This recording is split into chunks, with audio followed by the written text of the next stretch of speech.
Now he told them a parable also, so that they must always be praying, and not be despondent, saying, A certain judge was in a certain city, who did not fear God, and did not respect man.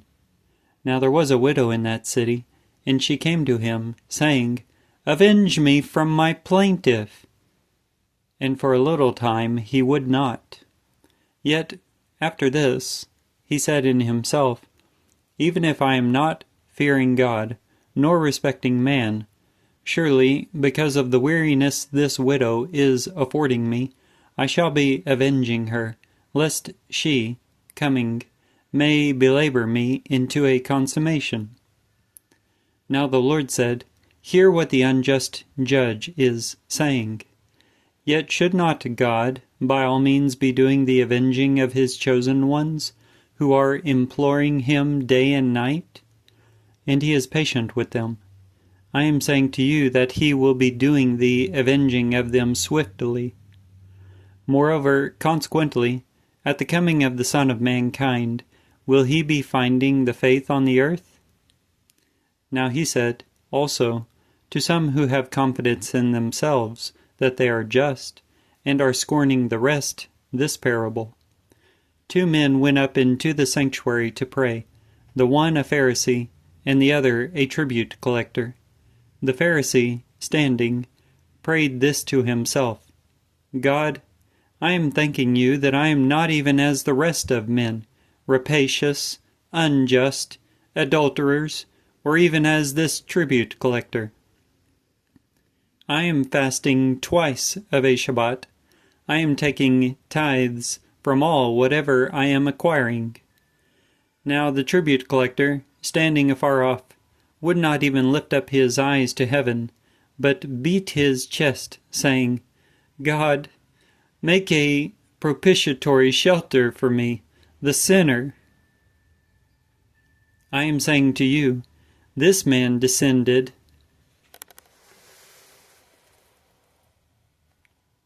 to his home justified, rather than that one. For everyone who is exalting himself shall be humbled, yet he who is humbling himself shall be exalted. Now they brought the babes also to him, that he may be touching them. Now perceiving it, the disciples rebuked them. Yet Jesus calls them to him, saying, Let the little children be coming to me, and do not forbid them, for of such is the kingdom of God. Verily, I am saying to you, whoever should not be receiving the kingdom of God as a little child, may under no circumstances be entering into it. And a certain chief inquires of him, saying, Good teacher, by doing what should I enjoy the allotment of life aeonian? Now Jesus said to him, Why are you terming me good? No one is good except one, God. With the precepts you are acquainted.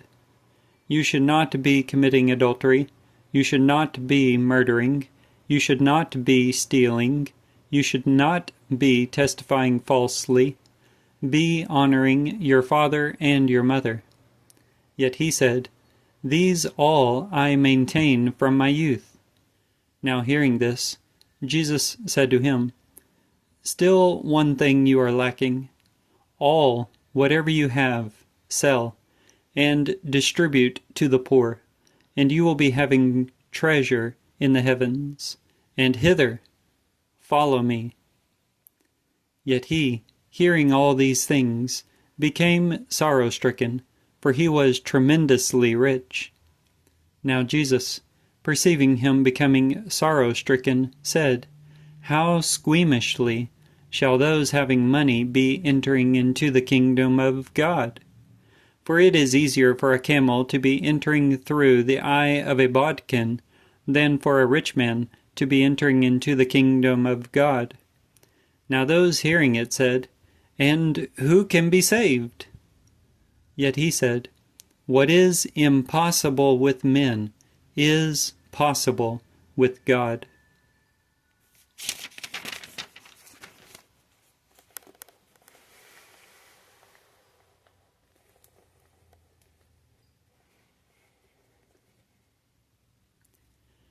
Now Peter said, Lo, we, leaving our own, follow you.